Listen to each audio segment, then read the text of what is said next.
दोस्तों नमस्कार, मैं सुबोध कुमार। आप देख रहे हैं खबर नेशनल टाइम्स। राजस्थान में जनता ने जवाब दे दिया है कि हम आपसे नहीं, आप हमसे हो। और वसुंधरा राजे ने भी बता दिया कि जनता किसके साथ है। आखिर ये क्या हो गया? डबल इंजन की सरकार में टीटी बनकर आया, लेकिन जनता ने पहले ही उतार दिया, ये खबर कह रही है। भाजपा ने विधायक बनाने से पहले ही मंत्री बना दिया, लेकिन जनता ने उतार दिया और निकाल दी सारी हेकड़ी। ये बीबीसी की खबर छपी थी। आखिर क्या है पूरी खबर? बीबीसी ने खबर छापी है, राजस्थान में बीजेपी ने विधायक बनने से पहले ही मंत्री बना दिया, फिर भी कैसे उल्टा पड़ा दाव। खबर आगे कहती है कि राजस्थान के श्रीनगर जिले में इन दिनों बदन को चीर कर रख देने वाली शीतलहरें चल रही हैं और जरा सी चूक किसी के भी होश फाख्ता कर सकती है। इन सर्द हवाओं ने अभी उस पार्टी को अपने चपेट में ले लिया जो पूरे देश में अपने विरोधियों के कपाए है। राजस्थान में सत्तारूढ़ हुई भाजपा के लिए यह बहुत बुरी खबर है कि उसका वह उम्मीदवार चुनाव हार गया, जिसे भी चुनाव पार्टी नेताओं ने मंत्री पद की शपथ दिलाई थी। इस उम्मीदवार का नाम है सुरेंद्र पाल सिंह टीटी। जनता ने टीटी को ट्रेन से उतारा। इलाके के एक बुजुर्ग मतदाता कहते हैं कि पार्टी ने जिसे डबल इंजन वाली सियासी सरकार रूप रेलगाड़ी के लिए टीटी बनाकर भेजा था, जनता ने उसे ट्रेन से पहले ही उतार दिया। जानकारी के मुताबिक इस सीट पर कांग्रेस उम्मीदवार रुपेंद्र सिंह को 94,950 वोट मिले और भाजपा के सुरेंद्र पाल सिंह टीटी को 83,667 वोट, जबकि आम आदमी प्रत्याशी पृथ्वीपाल सिंह संधू को 11,940 वोट हासिल हुए। पृथ्वीपाल सिंह संधू पिछली बार यानी 2018 में निर्दलीय लड़े थे, तो वे दूसरे नंबर पर रहे थे और पुनर्जीते थे। भाजपा उम्मीदवार के रूप में तब सुरेंद्र सिंह टीटी तीसरे नंबर पर रहे थे। सिंधु मूलतः कांग्रेस के युवा चेहरों में रहे, वे बहुत कर्मठ कार्यकर्ता माने जाते हैं।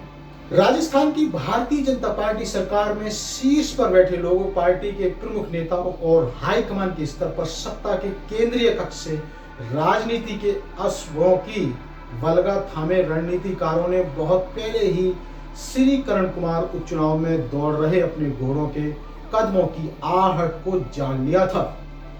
पाकिस्तान सरहद वाले इस विधानसभा क्षेत्र में सोमवार की सुबह से लेकर शाम तक सत्तारूढ़ भाजपा के लिए सब कुछ धुआं धुआं हो रहा है, तो उसकी सियासत का हुस्न उदासियों में डूब गया। भाजपा के कुछ परखी नेता इलाकों में चुनाव प्रचार के लिए गए थे। उन्होंने उन नरम फिजाओं की करवटों को भाप लिया था जो उनका दिल दुखा रही थी। यही वजह थी कि इस उपचुनाव में उन्होंने परिणाम आने से पहले ही अपने उम्मीदवार सुरेंद्र पाल सिंह टीटी को राज्य सरकार में पहले स्वतंत्र प्रभार राज्य मंत्री की शपथ दिलाई और फिर उन्हें विभाग भी सौंप दिए। दोस्तों, विधायक बनने से पहले ये कांड कर दिया भाजपा के द्वारा। स्वतंत्र प्रभाव वाले मंत्रियों की सूची में उनका नाम सबसे ऊपर था। चुनाव के इन नतीजों ने कांग्रेस से सत्ता हासिल करने वाली पार्टी का वह मजाक किरकिरा कर दिया जो महज महीना भर पहले प्रदेश के सियासी एहसासों पर तरी हुआ था। भाजपा के नेता जब श्रीकरण चुनावी मैदान में पहुंचे तो उन्हें शुरू में ही एहसास हो गया था कि उनके उम्मीदवार की स्थिति अच्छी नहीं है, इसलिए उन्हें विधायक चुने जाने से पहले ही राज्य मंत्री स्वतंत्र प्रभार बनाया गया और विभाग भी आवंटित कर दिए गए। उन्हें कई दिन इंतजार के बाद विभाग उस दिन दिए गए जब मतदान हो चुका था, यानी पार्टी को टीटी की जीत के संकेत मिल रहे थे। खबर आगे क्या कहती है? मुख्यमंत्री ने उन्हें कृषि विभाग वितरण किया था। कृषि सिंचित क्षेत्र विकास एवं जल उपयोगिता, इंदिरा गांधी नहर विभाग और अल्पसंख्यक मालात के साथ वक्फ विभाग सौंपे। यह आजाद भारत के चुनावी इतिहास में संभवतः पहला मौका रहा जबकि चुनाव के मैदान किसी उम्मीदवार को जीतने से पहले ही मंत्री बना दिया गया। चुनाव आचार संहिता में भी इस तरह के मामले पर स्पष्टता नहीं है, क्योंकि किसी ने यह कल्पना ही नहीं की कि कोई पार्टी ऐसा भी कर सकती है। लेकिन दोस्तों, चुनाव आयोग इस पर क्या कर रहा है, क्या उसकी प्रतिक्रिया रही है? गंगानगर जिले में श्रीकरणपुर के कुछ किसानों का कहना था कि टीटी को मंत्री तो बनाया गया, लेकिन उन्हें सौंपे गए विभाग इस इलाके के किसानों के किस काम के थे। जहां चुनाव था वह इलाका इंदिरा गांधी नहर में नहीं, गंगा नहर में आता है। इस नहर के पानी का मामला आए दिन चर्चा का विषय रहा है। श्री गंगानगर जिले की सीट सादुलकार से भाजपा सरकार में कभी मंत्री रहे गुरजंट सिंह के विभाग में सिंचाई विभाग रहा, तो वो पंजाब में अपने असर और रसूख का इस्तेमाल करके जिले को अधिक पानी दिलाते रहे हैं। लेकिन टीटी को सौंपे गए विभागों में ना तो कृषि था, ना गंग नहर और ना ही विकास का कोई और विभाग जो इस इलाके के मतदाताओं के काम आता। राजस्थान का गंगा नहर जिले के लोग प्रदेश ही नहीं बल्कि पूरे देश में बहुत अलग तासीर के लिए जाने जाते हैं और उन्हें भाजपा का यह चुनावी पैंतरा पसंद नहीं आया। सब लोग कह रहे हैं भाजपा ने गुलों में बहुत रंग भी भरे, इलाके में बादे नौबहार भी चलाई, लेकिन गंगा नहर जिले के लोगों ने सियासी गुलशन का कारोबार नहीं चलने दिया। दोस्तों, पहले भी ऐसा कांड हो चुका है। आपको बता दें, गंगा नहर जिले में भाजपा के साथ ऐसा पहले भी हो चुका है। आपको बता दें, साल 1993 में गंगा नहर जिले में चुनाव लड़ने के लिए भाजपा के कदावर नेता भैरव सिंह शेखावत आए तो स्थानीय नेताओं की तबीयत घबराई नहीं, बल्कि वे अब आएगा मजा वाले अंदाज में थे।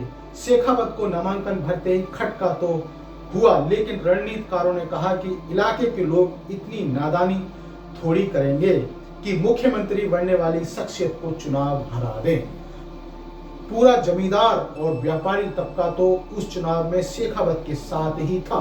मीडिया भी खुलेआम शेखावत का समर्थन कर रहा था और कह रहा था कि मुख्यमंत्री बनते ही पूरे इलाके तकदीर और तदबीर सुधर जाएगी। लेकिन चुनावों के नतीजे आए तो शेखावत तीसरे स्थान पर रहे। अगर उस समय शेखावत ने पाली जिले के बाली से चुनाव ना लड़ा होता तो वे मुख्यमंत्री पद से ही वंचित हो सकते थे।